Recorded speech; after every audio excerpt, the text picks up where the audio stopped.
Halo Bang. Halo.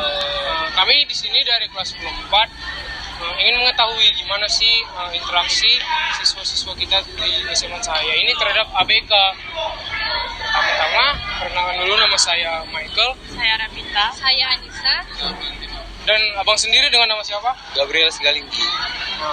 Ini Bang, kami ingin menanyakan, kan di SMA Cahaya ini kan Abang tahulah sendiri ada menerima siswa EBK nih Bang. Jadi menurut Abang, apakah memang siswa-siswi SMA Cahaya ini memang sepenuhnya menerima gitu Bang keberadaan ABK di SMA Cahaya ini Bang? Atau hanya karena peraturan sekolah saja?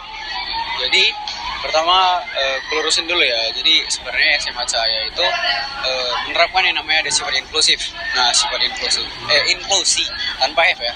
Jadi sifat inklusi itu adalah sifat yang menerima, artinya kayak keterbukaan lah, tanpa memandang yang namanya unsur primordialisme tadi yang abang sampaikan sebelumnya. Jadi unsur primordialisme itu adalah unsur tanpa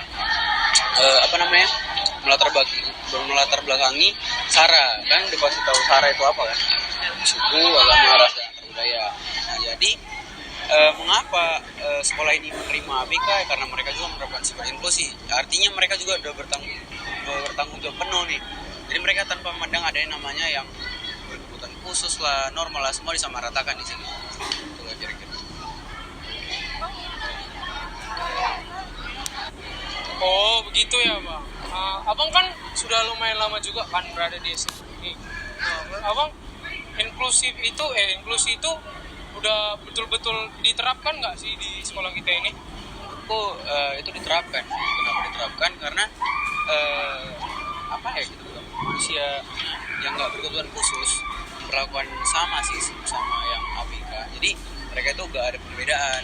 Kayak contoh nih, kenal Bang Rian nggak? Yang main gitar itu. Nah, dia itu diperlakukan sama. Kenapa diperlakukan sama? Bisa kita lihat dari ekstrakurikuler yang diikutinya. Nah, di ekstrakurikuler gitar itu kan ada orang yang normal, ada juga yang ABK.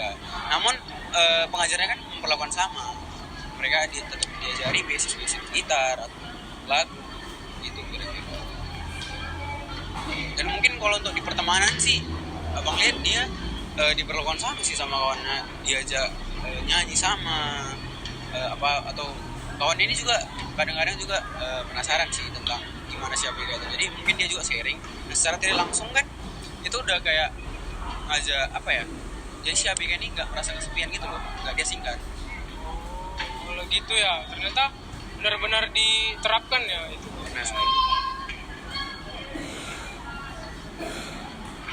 Lalu menurut abang bagaimana cara abang agar dapat menerima sepenuhnya keberadaan anak ABK di sekolah ini? Kalau cara menerima sih itu sebenarnya dari pribadi masing-masing orang sih, gimana dia merespon ABK itu. Kalau aku pribadi, kalau ditanya menerima enggak, cara aku menerima itu aku ngajak bicara dia kayak seputar jenjang pendidikannya. Kayak Bang Rian itu kemarin kebetulan aku dapat momen dimana pas abang itu lagi nunggu jemputan. Kebetulan aku juga lagi free juga kan, jadi kayak ajak ngomong aja lah bentar gitu kan. Jadi aku tanya-tanya mengenai ABK, baru gimana susahnya dia beradaptasi bersama orang-orang yang nggak normal. Itu mungkin katanya juga awalnya sangat susah, karena ya kayak abang bilang tadi, itu tergantung orangnya.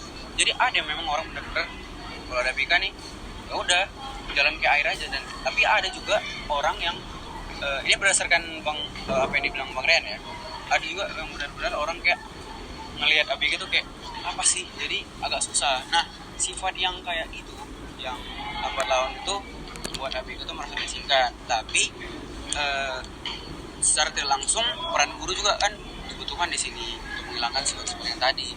Nah, makanya itu Bang Rian ini harus dibimbing dari teman atau guru. Nah, kalau aku pribadi, aku nih cara menerima dia itu pergunakan apa yang dia bisa.